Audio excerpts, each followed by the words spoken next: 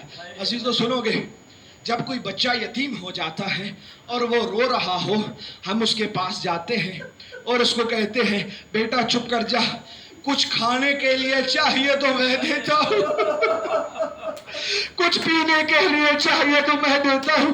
ایسے ہی تو بچے کو چپ کرائیں گے، شفقت ہی تو کریں گے۔ عزیزو جانتے ہو، جب سکینہ زندان میں تھی بابا کی یاد آتی تھی، ایک مرتبہ ایسی آنکھ لگی کہ خواب میں بابا کی زیارت ہوئی۔ ایک دفعہ تڑپ کے اٹھی، کہا پپی اماں میرے بابا کہاں گئے؟ اے بھیا سجاد میرے بابا کہاں گئے؟ اب اہل حرم سمجھ چکے تھے کہ بچی کو خواب میں حسین آئے ہیں۔ عزیزو جیسے کہہ چکا ہوں، ہم کسی کو پیار کریں گے تو اس کی مرضی کے مطابق چیز دیں گے۔ اب یہ بچی کا گریہ اور تڑپنا جب یزید ملعون کے کانوں میں پہنچا، ایک تشت منگوایا، اس پہ کپڑا ڈالا، بچی کو بجھلایا۔ اجرکم من اللہ۔ یا رک کے ایک اور روایت پڑھتا ہوں۔ عزیزو یہ بچی، حمید باقر مجلسی کہتے ہیں کہ جب یہ بچی دربار یزید میں گئی، اس کی نگاہ اس تخت پہ پڑی جس کے نیچے بابا کا سر تھا۔ جیسے ہی خیزران کی چھڑی حسین کے سر پر آتی تھی، یہ بچی ننھے ننھے ہاتھ اٹھاتی اور کہتی کاش اندھی ہو جاتی، یہ منظر نہ دیکھتی۔ اجرکم من اللہ، اجرکم من اللہ۔ جب وہ دشت آیا اور بی بی زینب سمجھ گئی، بی بی فوراً آگے بڑھی، کہا سکینہ نے سر نہیں مانگا تھا، بی بی جانتی ہے یہ بچی برداشت نہیں کر پائے گی، تڑپ کر مر جائے گی۔ کہا نہیں، ہٹ جاؤ، ہمیں سکینہ تک یہ تخت پہنچانے دو۔ جب یہ تشت آیا، سکینہ نے لیا اور زینب کی طرف آواز دے کے کہا پھوپھی اماں میں نے کھانا تو نہیں مانگا تھا، میں نے پانی تو نہیں مانگا تھا۔ جیسے ہی کپڑا ہٹا، بابا کا سر۔ اجرکم من اللہ۔ عزیزو اجرکم من اللہ۔ تاریخ کہتی ہے اس بی بی نے اپنے نیلے رخسار بابا کے زخمی رخسارے پر رکھے، اپنے سوکھے ہوئے ہو، بابا کے کٹے ہوئے ہو۔ کہا بابا تمہارے بعد اتنی مصیبت آئی، کانوں کا خون رکتا نہیں اور میرا چہرہ نیلا، اور اتنے تماچے کھائے، تیری 4 سالہ ضعیفہ۔ عزیزو یہی بہن کرتے کرتے سکینہ کجا، سر کجا، سمجھے بچی سو گئی۔ بی بی آگے بڑھی اور کہا انا للہ وانا الیہ راجعون۔ الا لعنۃ اللہ قوم الظالمین۔ یا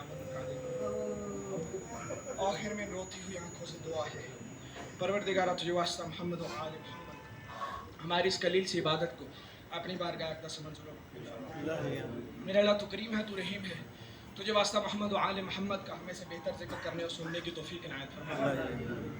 میرے اللہ تو کریم ہے، تو رحیم ہے، تجھے واسطہ بیمار کربلا کی بیماری کا، حاضرین کے ہاں مومنین و مومنات میں سے خود بانیان فرش اعضاء کے ہاں اگر کوئی مریض ہے یا دنیا میں کہیں بھی کوئی مریض ہے، اس کو شفاء کاملہ عاجلہ نصیب فرما۔ میرے اللہ تو کریم ہے، تو رحیم ہے، تجھے واسطہ باب الحوائج علی اصغر کا، تجھے واسطہ اس 6 ماہ کے شہید کا۔ میرے اللہ حاضرین کے ہاں مومنین و مومنات میں سے دنیا میں کوئی بھی اگر بے اولاد ہے، اس کو اولاد نرینہ عطا فرما۔ میرے اللہ تو کریم ہے تو رحیم ہے، تجھے واسطہ زندانی امام موسیٰ کاظم علیہ السلام کا، حاضرین کے ہم مومنین و مومنات میں سے دنیا میں کہیں بھی اگر کوئی ناحق قید ہے اس کی قید جلد از جلد رہا فرما۔ میرے اللہ تو کریم ہے تو رحیم ہے، تجھے واسطہ محمد و آل محمد کا، تجھے واسطہ زینب بنت علی کی اس چھنی ہوئی ردا کا، ہماری ماؤں بہنوں بیٹیوں کے پردے محفوظ فرما۔ میرے اللہ تو کریم ہے تو رحیم ہے، تجھے واسطہ جناب زہرا کے اس زخمی پہلو کا، ہمارے وقت کے امام کا جلد از جلد ظہور فرما۔ میرے اللہ تو کریم ہے تو رحیم ہے، تجھے واسطہ محمد و آل محمد کا، ہمارے وقت کے امام کو ہم سے راضی و خوشنود فرما۔ میرے اللہ تجھے واسطہ محمد و آل محمد کا، ہمیں آوان و انصار امام زمانہ میں شامل فرما۔ ماتب حسین